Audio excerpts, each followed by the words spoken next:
Good day mga boss, happy Sunday. So ayan, meron lang akong papasilip dito mga boss kasi maraming nagre-request sa atin na i-vlog ko daw yung ating na-build na kurak, kung ano daw ginawa natin mga conversion at ma-adjust na ginawa natin para daw soon daw mag-build sila.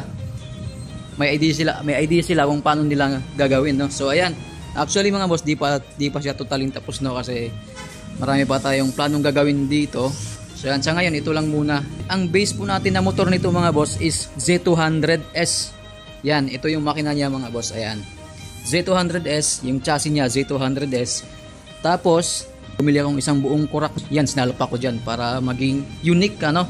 Ayan, ito yung kaya tinatawag natin Kurak 200 to mga boss. Ayan, yung pangalan ng motor na to, Kurak 200. Kasi kung titingnan mo talaga siya sa personal, kurak na kurak yung tingnan, pero yung makina Z200. Umpisa natin dito sa front mga boss, yung ginawa natin conversion. So ayan, bali dito gamit natin front shock ng kurak. Yung mga boss, yung ginamit natin dito front shock ng kurak. Bali assembly to mga boss, ano, yung sa front nya mula mags, ayan, pang kurak yan lahat. Tapos dito sa head, yan pang kurak din siya. Tapos sa panel Z200 kasi iba yung sa kurak mga boss, medyo maliit siya. Tapos ayan, sa handlebar naka-naked siya. Yan, naked na handlebar. Tapos yan yung setup natin mga boss. Nilagyan natin ng RCB na preno, tsaka yung clutch RCB dual tank yan mga boss. Ayan, RCB dual tank. Tapos sa side mirror, yan yung bumili tayo sa Shopee, side mirror. Tapos domino switch. Ayan, domino switch pa rin siya. Kunin natin. Ayan, may ilaw dito. Tapos meron siyang CP holder. Ayan, naka-racer to mga boss. Nag plus 1 ako ng racer dito kasi medyo mababa siya, no. Gusto ko kasi comfort siya i-drive mga boss, kaya ginagdagan ko yung racer niya, no, ng isa. Tapos ayan, baling nga pala mga boss dito sa tipos niya. Diyan tayo nag-convert dito mga boss kasi yung kurak medyo maiksi yung tipos niya, kaya ginawa ko, tinanggal ko yung tipos ng Z200 tapos nilagay ko sa dito. Bale ito yung pinaka butterfly na to, pang kurak to, pinag-swap ko lang yung tipos ng Z200, nilagay ko sa dito sa butterfly ng kurak. Yan dito, butterfly yan, kurak din to sa babaw. Tapos yan kurak to. Ang tipos lang yung Z200 dyan. Kaya mapansin nyo dito, yan, may pinag-buildingan tayo dito. Ayan, oh, hindi pa natin napinturahan kasi isabay-sabay natin yung pagpintura. So ayan. Tapos dito mga boss, ayan, kung mapansin nyo dito, yung chassis, pinaka main chassis niya pang Z200 to. Tapos makina Z200, elbow Z200 yan, yung stock.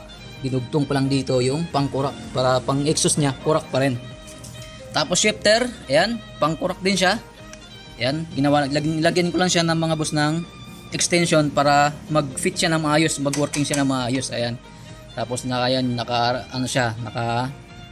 hydraulic na clutch na rin. Tapos dito sa swing arm, yan pang Z200 to mga boss na swing arm. Ginawa ko, nag-extend ako ng plus 5 para ma-forma tingnan. Soon may gagawin pa tayo dyan mga boss. Ito naka-stock pa rin na fender ng pangkurak. Yan, ito pangkurak din yung likod na mags. Tapos dito mga boss, dito ako nagtabas, nagputol. Ito yung chassis ng Z200. Yan, nagputol ako dito. Tapos ayun lang, dun lang yung mga boss, pinaka main chassis ng Z200 hanggang dito. Tapos yung pinakaibabaw nito mga boss, pangkurak na yan lahat. Yan, itong tangke pangkurak. Yan. Tapos yung likod pangkurak, yung T-light pangkurak siya. Ito mga boss, hindi siya plug and play sa ibabaw. Ang ginawa ko, pinutol ko yung panglikod ng chassis ng kurak, tapos pinatong ko dyan sa dito sa likod para malagay natin na maayos yung pinaka body, yung kahan ng kurak. Tapos dito sa tangke, nag-bracket din tayo dito mga boss sa front para mas stable yung tangke, di siya maglug-alog. So ayan, napakatibay niyan. Ayan, oh.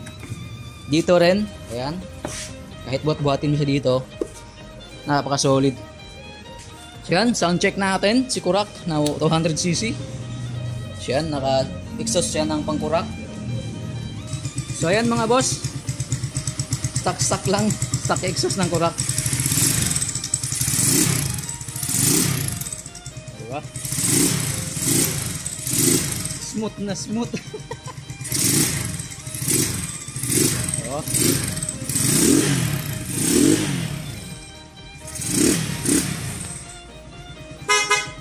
ba? Napakalakas. Headlight, pangkurak din yan mga boss, yung headlight na. So ito, hazard natin. Yan. O, diba? Kurak lang malakas mga boss. Ito sa likod. Ayan, yung likod niya, pangkurak. Yan. Pag makasabayan to mga boss sa mga stoplight, di pa pasibak to. Kasi 200cc na kurak. Akala nila, 110 lang.